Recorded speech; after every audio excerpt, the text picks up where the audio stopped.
Guys, അപ്പോൾ നമുക്ക് A4 sheet വെച്ച് ഫ്രെയിം ഉണ്ടാക്കാം. ആദ്യം തന്നെ A4 ഷീറ്റിൽ ഒതുങ്ങുന്ന ഒരു സൈസ് നമുക്ക് വരച്ചെടുക്കാം.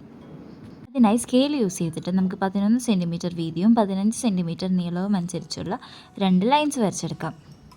വരച്ചതിന് ശേഷം നമുക്കിതുപോലെ ഒരു റെക്റ്റാങ്കിൾ ഷേപ്പ് കിട്ടും. ചെയ്യുന്ന ഓരോ സ്റ്റെപ്സും ശ്രദ്ധിക്കണേ. അതിനുശേഷം ഈ റെക്റ്റാങ്കിളിൻ്റെ എഡ്ജിൽ നിന്ന് വന്നേക്കുന്ന 2 ലൈൻസില്ലേ, അത് നമുക്ക് 1 സെൻറ്റിമീറ്റർ വെച്ച് വീതിക്കാം. ഓപ്പോസിറ്റുള്ള 2 ലൈൻസിലും ഇതേപോലെ ചെയ്ത് കഴിഞ്ഞിട്ട് നമുക്ക് ഇതേപോലെ ലൈൻസ് ഇട്ട് കൊടുക്കാം. ഇത് ചെയ്യുമ്പോൾ അളവ് തെറ്റാതെ ശ്രദ്ധിക്കണേ. ഇങ്ങനെ നമ്മൾ 4 വശങ്ങളും ചെയ്തെടുക്കണം. അതായത് ഈ വശത്തും 1 സെൻറ്റിമീറ്റർ വെച്ച് വീതിച്ച് നമുക്ക് ലൈൻസ് വരച്ചെടുക്കാം. നിങ്ങൾക്ക് കുറച്ചുകൂടി ക്ലിയർ ആവാൻ ഞാൻ ഈ അളവൊക്കെ ഒന്നും കൂടി കാണിക്കുന്നുണ്ടേ.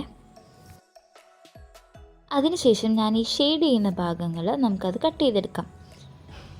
ഷെയ്ഡ് ചെയ്യുന്ന ഭാഗങ്ങൾ എന്ന് വെച്ചാൽ ഈ 4 സൈഡിലുമുള്ള ഈ ഭാഗങ്ങൾ.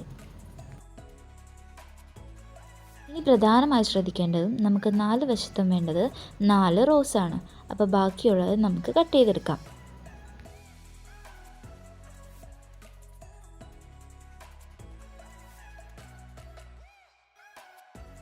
എഡ്ജസ് ഒക്കെ കട്ട് ചെയ്ത് നിങ്ങൾക്കിവിടെ കാണാം 5 റോസ് ഉണ്ട്.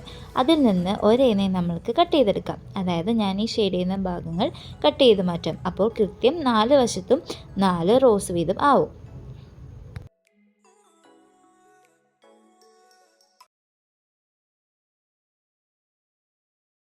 ഇതെല്ലാം കട്ട് ചെയ്തതിന് ശേഷം ഇതുപോലെയാവും. അതിനുശേഷം മുകളിൽ നിന്ന് രണ്ടാമത്തെ വരിയില്ലേ, അവിടെ നമുക്ക് 1 സെൻറ്റിമീറ്റർ വീതി വെച്ചിട്ട് ജസ്റ്റ് ഒന്ന് മാർക്ക് ചെയ്തെടുക്കാം. അതിനുശേഷം ആ 1 സെൻറ്റിമീറ്റർ മാർക്ക് ചെയ്തില്ലേ, അവിടെ നിന്ന് നമുക്ക് ക്രോസ് ആയിട്ട് 3ാമത്തെ വരിയിലേക്കും 1ാമത്തെ വരിയിലേക്കും വരയ്ക്കണം.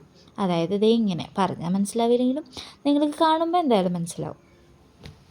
ഈ ഒരു പ്രോസസ്സ് വീതി കുറഞ്ഞ ഈ വശത്തും ഈ വശത്തിൻ്റെ ഓപ്പോസിറ്റ് വശത്തും ചെയ്തു കൊടുക്കണം. കാരണം ഈ വശത്താണ് നമ്മൾക്ക് ആ ചരിഞ്ഞിരിക്കുന്ന ഭാഗമില്ലേ, അത് കിട്ടാൻ പോകുന്നത്. പിന്നെ വീഡിയോ ഇഷ്ടപ്പെടുകയാണെങ്കിൽ ഒന്ന് സബ്സ്ക്രൈബ് ചെയ്യണേ, ലൈക്കും കൂടി ചെയ്യണേ. അതിനുശേഷം ഈ ബാക്കിയുള്ള ഭാഗങ്ങൾ നമുക്ക് കട്ട് ചെയ്തെടുക്കാം. കട്ട് ചെയ്തതിന് ശേഷം എങ്ങനെ ഉണ്ടാവുമെന്ന് ഞാൻ ഇപ്പോൾ കാണിച്ചു തരാം. ഇങ്ങനെ ഇരിക്കും. അതിനുശേഷം സ്കെയിൽ യൂസ് ചെയ്തിട്ട് മടക്കാൻ എളുപ്പത്തിന് നമുക്ക് ഇങ്ങനെ ആക്കി വെക്കാം. അതിനുശേഷം മടക്കി കൊടുക്കാം. സ്കെയിൽ യൂസ് ചെയ്ത് മടക്കുമ്പോൾ നമുക്കത് കൃത്യമായിട്ട് കിട്ടിക്കോളും. ആ വീഡിയോ എങ്ങനെയോ എൻ്റെ കയ്യിൽ നിന്ന് മിസ്സായി. അതിനുശേഷം പശ യൂസ് ചെയ്തിട്ട്, കാരണം നമുക്ക് ഒട്ടിക്കണമല്ലോ, അങ്ങനെ ഫോൾഡ് ചെയ്ത് കൊടുക്കാം. ഈ പശയൊന്ന് ഉറയ്ക്കാൻ വേണ്ടിയിട്ട് ഞാൻ ജസ്റ്റ് ഒന്ന് പേന വെച്ചിട്ടൊന്ന് അമർത്തി കൊടുക്കുന്നുണ്ട്. അപ്പോൾ 2 എഡ്ജും മര്യാദക്ക് ഒട്ടിയിരുന്നോളും. ഈ എഡ്ജസൊക്കെ നല്ല പെർഫെക്റ്റ് ആവാൻ നമുക്കിങ്ങനെ വിരൽ വെച്ച് തന്നെ ജസ്റ്റ് ഒന്ന് പ്രസ് ചെയ്ത് കൊടുക്കാവുന്നതാണ്. ഇതുപോലെ തന്നെ നമുക്കിതിൻ്റെ ഓപ്പോസിറ്റ് സൈഡും ചെയ്തെടുക്കാം.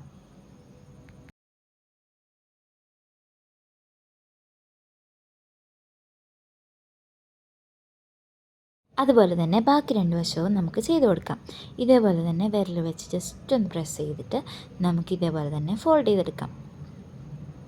ഫോൾഡ് ചെയ്തതിന് ശേഷം ആ ചെരിഞ്ഞ വശമല്ലേ, അവിടേക്ക് പയ്യെ ഒന്ന് വെച്ച് കൊടുക്കാം.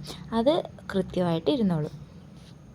ഇതുപോലെ തന്നെ നമുക്ക് ഓപ്പോസിറ്റ് സൈഡ് കൂടെ ചെയ്തെടുക്കാം. പിന്നെ ഫോൾഡ് ചെയ്യുമ്പോൾ ആ സൈഡിൽ വരുന്ന ചെറിയ ഗ്യാപ്പൊക്കെ ഇല്ലേ, അവിടെ നമുക്ക് ജസ്റ്റ് സേഫ്റ്റി പിന്ന് വെച്ചോ സൂചി കൊണ്ടോ ജസ്റ്റ് ഒന്ന് പശയിലൊന്ന് കാണിച്ചിട്ട് അവിടെ ഒന്ന് കാണിച്ചിട്ട് ഒന്ന് ഒട്ടിച്ച് വയ്ക്കുവാണെങ്കിൽ അത് നല്ല പെർഫെക്റ്റ് ആയിട്ടിരുന്നോളൂ കേട്ടോ. ഞാൻ ചെയ്തത് സേഫ്റ്റി പിന്ന് കൊണ്ടാണ്. അതിൻ്റെ വീഡിയോ ഞാൻ ആഡ് ചെയ്യുന്നുണ്ട്.